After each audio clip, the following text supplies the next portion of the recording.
দুই দিনের সফরে কাল দিল্লি যাচ্ছেন পররাষ্ট্রমন্ত্রী। তিক্ততা ভুলে নতুন শুরু চায় বাংলাদেশ ও ভারত।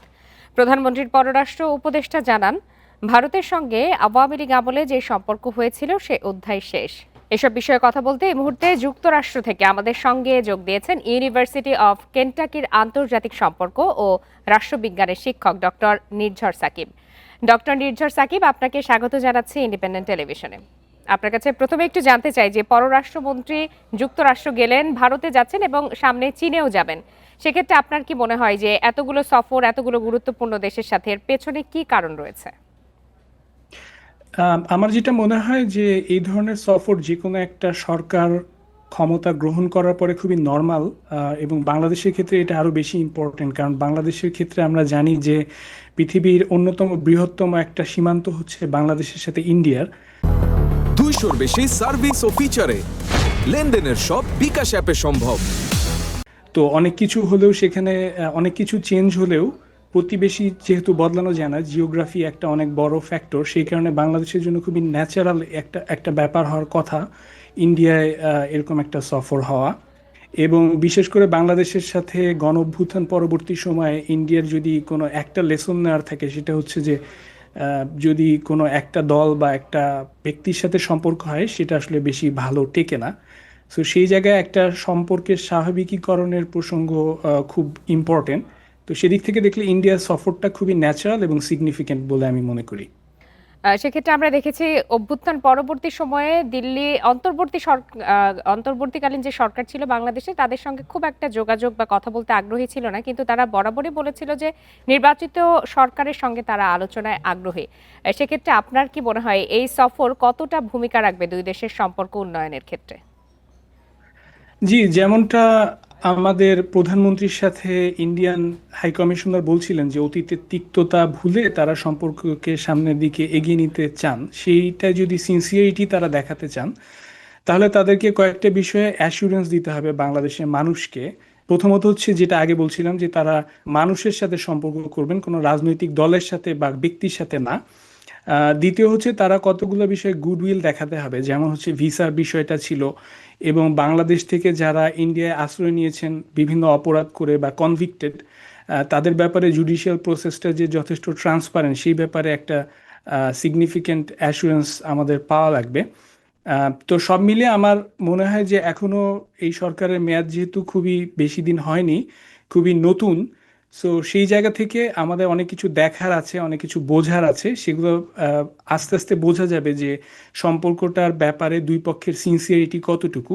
তো আমার মনে হয় ইন্ডিয়ার যেহেতু একটা ছেদ ছিল বাংলাদেশের সাথে সম্পর্কে, এই দায়ভারের সিংহভাগটা ইন্ডিয়ার ওপর পড়ে। ইন্ডিয়ার উচিত হবে একটা সিনসিয়ারিটির নজির বাংলাদেশের সাথে স্থাপন করা বিভিন্ন কাজের মধ্য দিয়ে।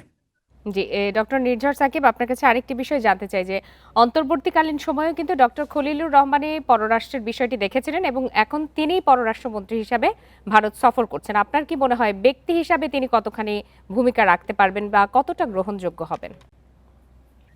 আম, জি, আপনি ঠিকই বলেছেন। অন্তর্বর্তীকালীন সরকারের সময় তিনি একটা ইম্পর্টেন্ট পোর্টফোলিও হোল্ড করতেন। তিনি বাংলাদেশের অন্তর্বর্তীকালীন সরকারের অ্যাডভাইজরি একটা পজিশনে ছিলেন।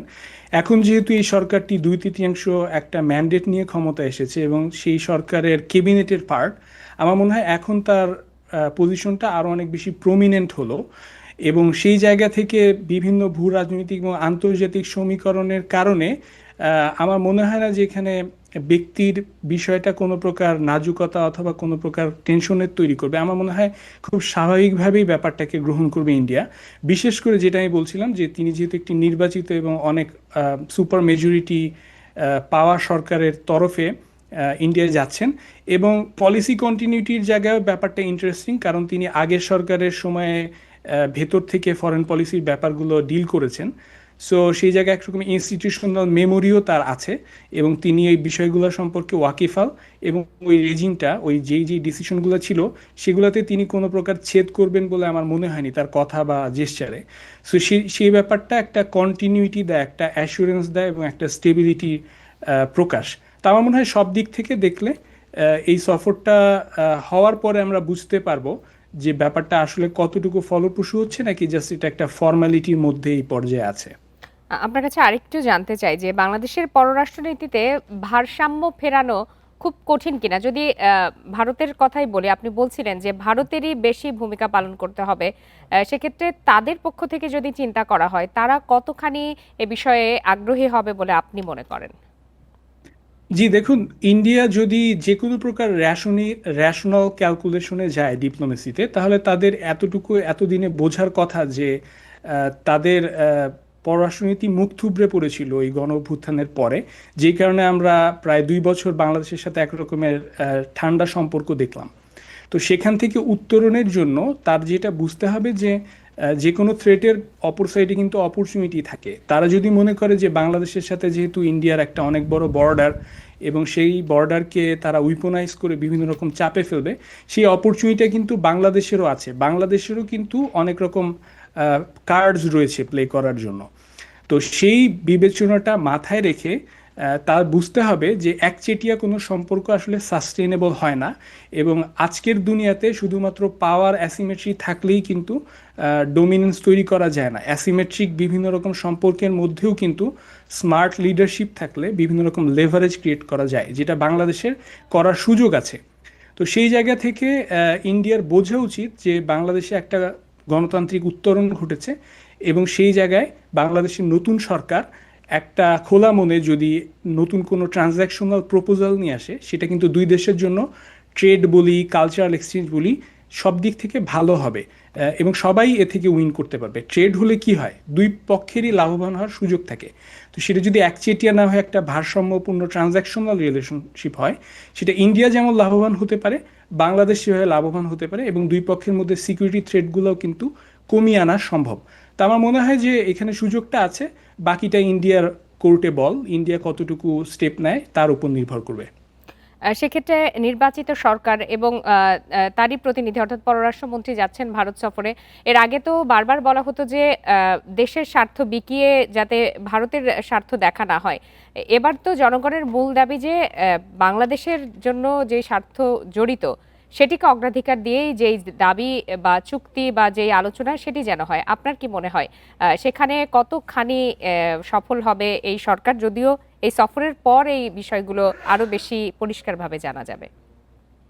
জি, এটা আসলে একটা প্রাথমিক ধরনের সফর, এবং এখানে অনেকটাই ফর্মালিটির পার্ট রয়েছে, যেহেতু তারা আসলে তাদের মূল উদ্দেশ্য হচ্ছে একটা সামিটে জয়েন করা।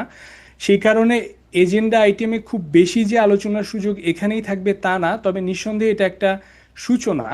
এবং সেই জায়গায় আমি এখন পর্যন্ত যে সিগন্যাল দেখছি, যেমন আমি আজকে খবরে শুনছিলাম যে পররাষ্ট্র উপদেষ্টা মাননীয় প্রধানমন্ত্রীর তিনি যেমনটা বলছিলেন যে ইন্ডিয়ার সাথে যে ইস্যুগুলো এখনো রিজলভ হয়নি, তার মধ্যে তিনি সুস্পষ্ট বলেছেন যে যে সমস্ত কনভিক্টেড ক্রিমিনালস ইন্ডিয়াতে আছে তাদেরকে জুডিশিয়াল প্রসেসের মধ্য দিয়ে হস্তান্তর করতে হবে।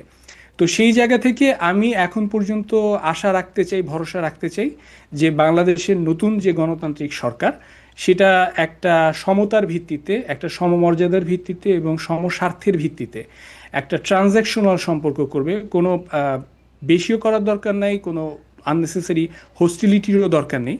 একটা মানে সুস্থ স্বাভাবিক প্রতিবেশী সুলভ সম্পর্কের দিকে তারা এগিয়ে যাবে, এবং আমি এখন পর্যন্ত আশাবাদী। বাকিটা হয়তো আরো বেশি বোঝা যাবে যখন আসলে আমরা সবাই আশাবাদী এ বিষয়ে। ডক্টর নির্ঝর সাকিব, আপনাকে অনেক ধন্যবাদ আপনার মূল্যবান মতামতের জন্য।